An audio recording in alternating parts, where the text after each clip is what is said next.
Welcome back. All right, so as we roll through the summer, one thing I like to do is look back, take the Wayback Machine to 80-81. That's the first season that I was watching hockey a lot, and go all the way back there. And today I'm going to talk about players who, these are not flash in the pan players. These are players who had a really good career year in the season that's mentioned. You'll notice a lot of Penguins. Why? Because there's this guy Lemieux, and then there's this guy Yager, and they help guys have career years. They absolutely do.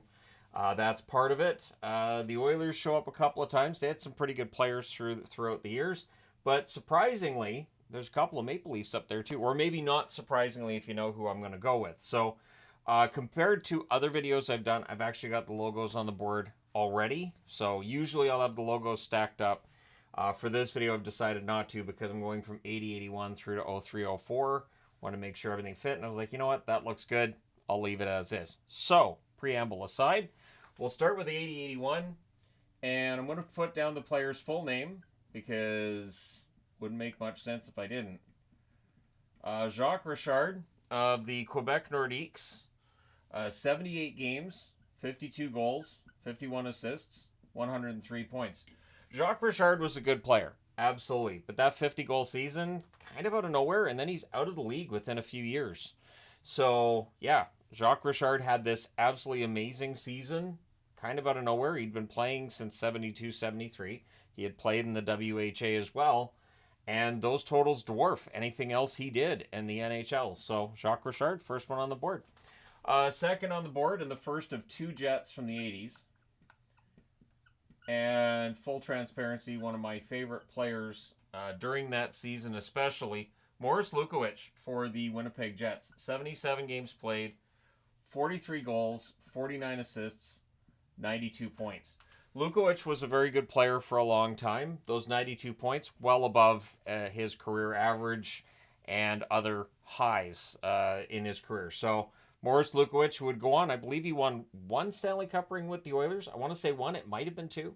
But yeah, he was a player I liked quite a bit. He was obviously a support player when he got to Edmonton. But yeah, Lukowich. 82-83 is actually a Hall of Famer. And I think it's the only Hall of Famer on the board. And it's Lanny McDonald. And Lanny McDonald in 82-83 had a season that was talked about a lot because it kind of came out of nowhere. In that in 80 games, he had 66 goals, 32 assists, 98 points. This is during the time where goals are plentiful, but still 66 goals for Lanny McDonald. There was no indication before or after that that kind of season was possible for him. Just everything was going his way. It was an absolutely magical season for Lanny McDonald, who would retire in 89 after the Calgary Flames won their Stanley Cup. And it was a good story for McDonald because he had been traded by Toronto to Colorado as sort of punishment for Daryl Sittler. And when in the history videos, I'll get there again and we'll discuss it. But when McDonald went to Calgary, clearly he was much, much happier than he was playing for the Rockies. I don't know if anybody was happy playing for the Colorado Rockies. 83-84, so we're back to a Winnipeg Jet.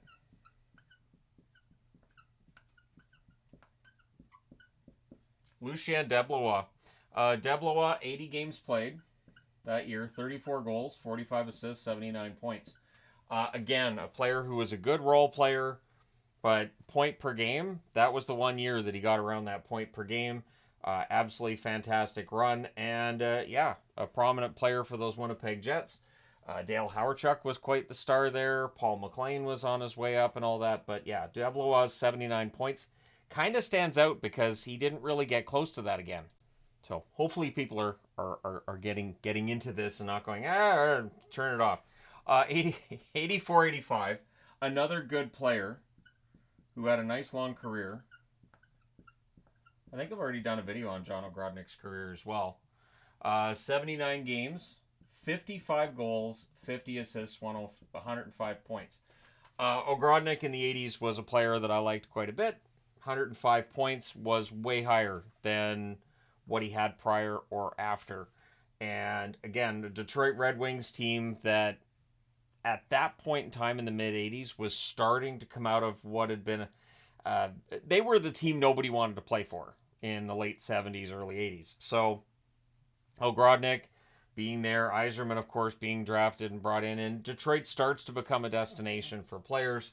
And Ogrodnik had quite the career year in 84-85. 85-86, for the Montreal Canadiens, it's Mats Naslund. So again, another player who had a good career in the NHL, but his totals that year, again, way higher than where he normally was. Yeah, I wrote 100. Didn't need to write 100.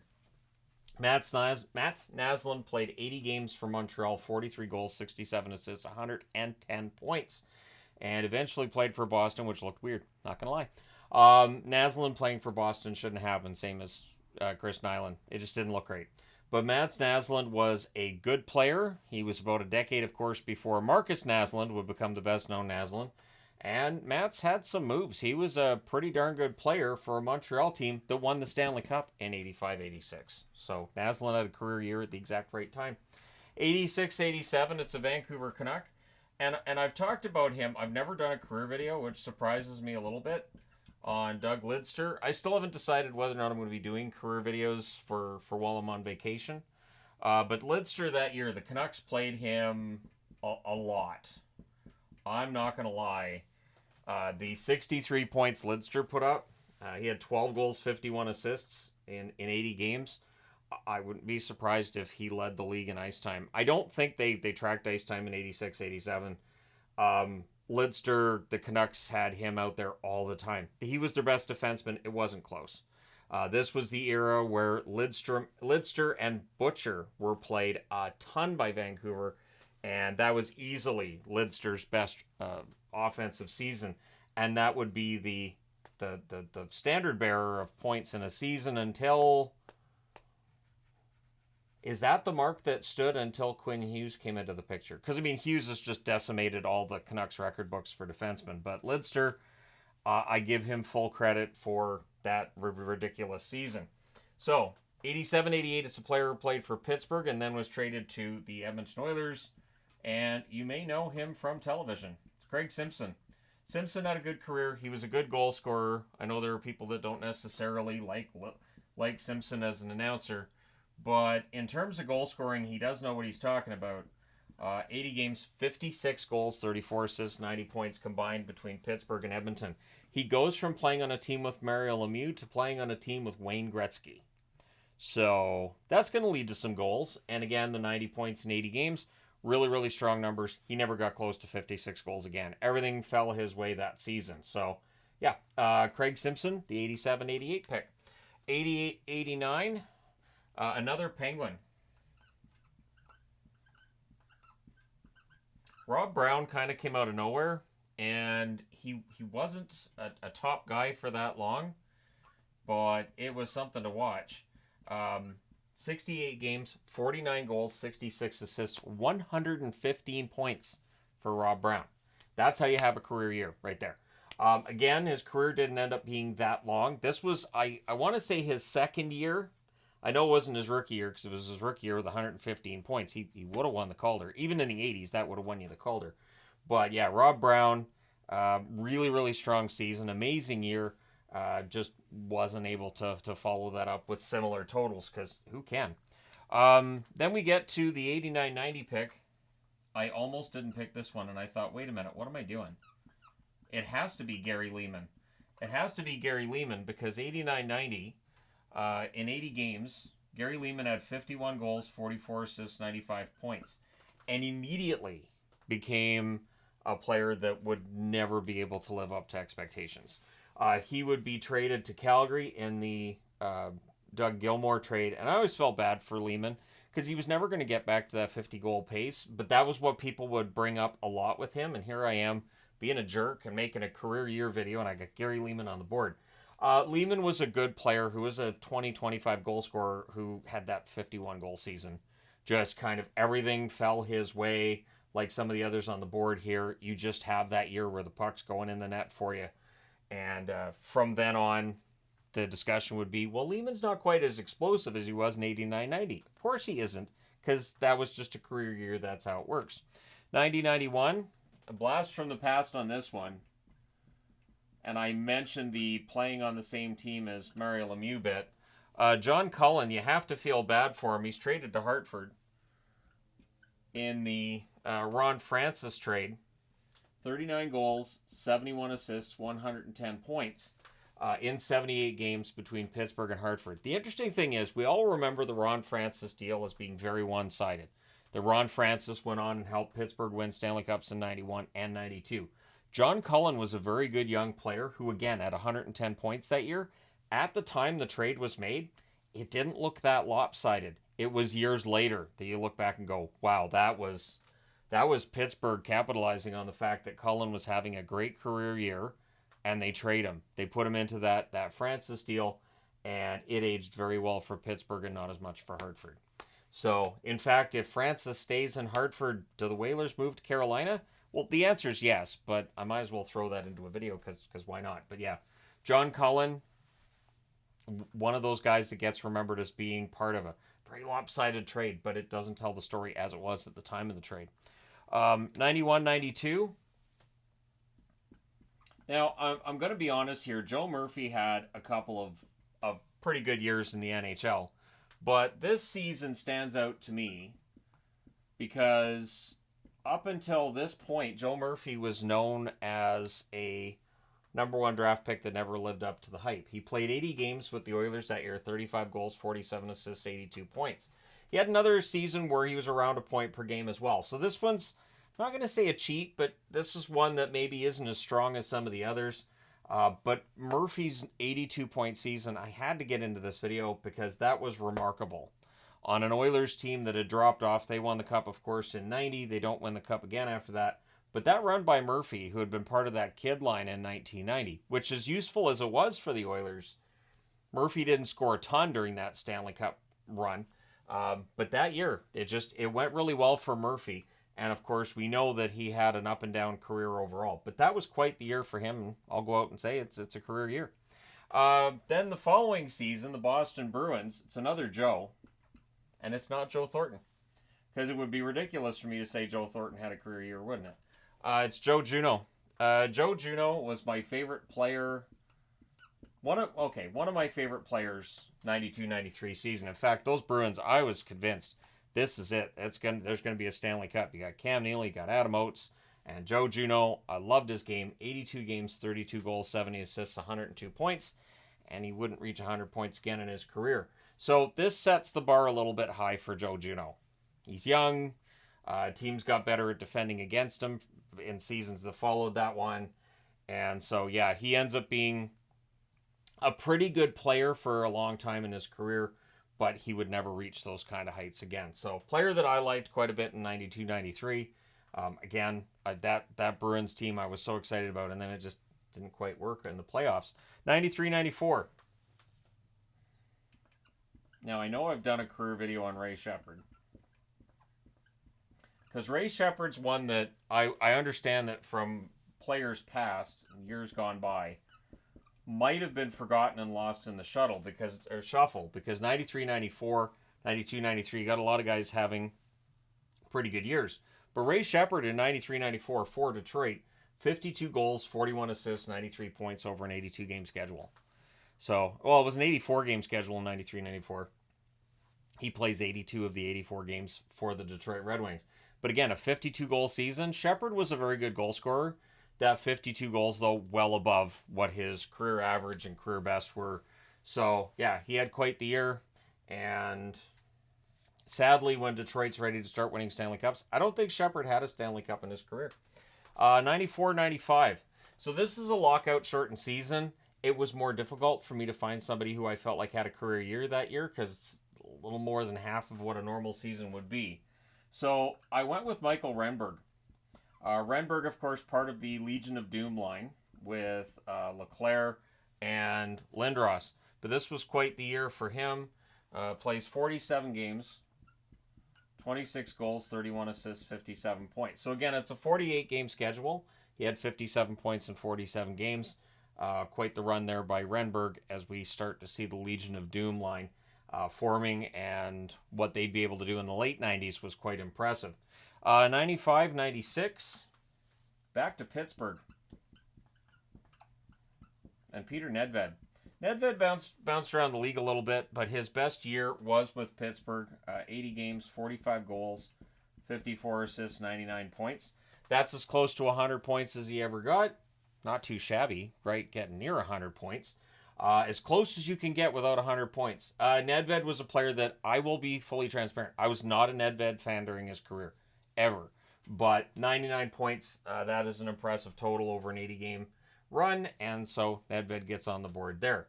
We come back to the Canucks, who 96-97, I believe that's the start of the era with the Orca. So 96-97 from the Canucks, Marty Gelinas. Gelinas had some really good years after this too, but scoring-wise, he peaks here. 74 games, 35 goals, 33 assists, 68 points. And this guy raged pretty hard the following season when the Canucks would trade him after a slow start. He had 8 points in 24 games, and they traded him to Carolina. He welcomed Carolina. He had a pretty good run with the Canes. That's why when I got a Canes jersey and was going to put a name on the back, I put Gelinas on the back because he was my favorite Carolina Hurricane. I was very angry at the Canucks for trading him. Not a fan of the Canucks trading him at all. So, yeah. Again, if I'd had a channel back then, it would have been weird because most people didn't have internet. And there wasn't a YouTube, so I have no idea where I would have been posting them. But if I could have posted videos back then, I definitely would have. All right, 97-98. We're back to Pittsburgh. Again, you get a chance to play with Lemieux. You get a chance to play with some... And when I do the second part of this, which will, of course, be 05, 06, and beyond, so the once we get into the salary cap, I'm not going to be surprised if there's more Penguins that get buoyed by playing with guys named Malkin and Crosby. But 97-98... Stu Barnes, who was a defense-first player through most of his career, had an amazing run here. 78 games, 30 goals, 35 assists, 65 points. And while I was no fan of the Penguins in the 90s, I was never against Stu Barnes. I was always pro Stu Barnes. Effort. And I've seen people say, oh, Shannon loves his third and fourth liners because they have to work for those jobs. First and second liners can get away with having a week of just kind of sloughing it off. You go, well, he's got 1 point in his last 5 games, but yeah, he'll come out of it.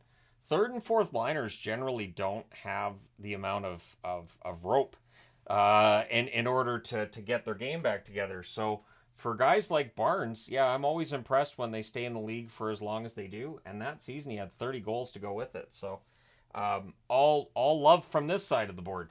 For Toronto in 98-99, Sergei Berezin. Sergei Berezin, of course, recently passed. But in that season, 76 games, 37 goals, 22 assists, 59 points. The interesting thing, too, is at the time he passed away, I did see people saying that when they played EA Sports NHL games, Berezin was unstoppable. That was my experience as well. Sergei Berezin and Eric Daze were two players that, when I was playing EA Sports games, Daze was like the best player in the game. I have no idea how they did that with all the sliders, but Berezin wasn't far behind him. And that 37-goal season in 76 games was remarkable. And he did not have an overly long career, but it was very memorable. Berezin, pretty beloved in Toronto circles too, so it's a shame that he has passed, but got him in a video here, and I will likely do a career video on him during the summer. 99-2000 for the Florida Panthers.